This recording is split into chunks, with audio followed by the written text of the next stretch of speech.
Welcome to our channel. Today we how to transfer affiliate link cloaking with ClickMagick, easy tutorial step by step clearly. To transfer affiliate link cloaking with ClickMagick, first, log in to your ClickMagick account. Once you're logged in, navigate to the links section in the left sidebar.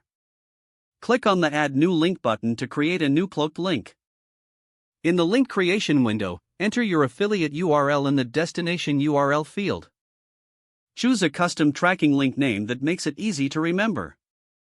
Next, select a redirect type from the drop-down menu. For simple cloaking, choose Permanent 301 Redirect. You'll then have the option to add additional tracking parameters if needed. Once you've filled out the necessary information, click on the Create Link button. After your link is created, you'll see it in your links list. Click on the newly created link to view its settings.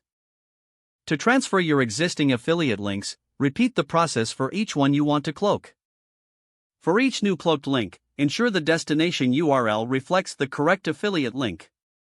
After cloaking your links, you can use them in your marketing materials. Review each link to confirm they are working correctly by clicking on them. You're now ready to effectively promote your cloaked affiliate links using ClickMagick. If the page does not load, refresh the browser or try again in a private or incognito window.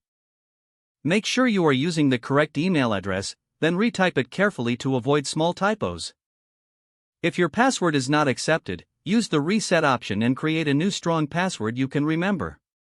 Check your spam folder for verification or security emails, then complete any requested confirmation steps. Enable two-factor authentication if available to improve account security and reduce unauthorized access risk. After signing in, review your profile details so your contact information and settings are accurate and current. If you see an error message, note it down and try again after restarting your device and internet connection. Log out when you finish, especially on shared devices, to keep your account and payment information secure. If the page does not load, refresh the browser or try again in a private or incognito window. Make sure you are using the correct email address, then retype it carefully to avoid small typos. If your password is not accepted, use the reset option and create a new strong password you can remember. Check your spam folder for verification or security emails, then complete any requested confirmation steps. Enable two-factor authentication if available to improve account security and reduce unauthorized access risk. Don't forget to like this video and subscribe to our channel for more step-by-step tech guides.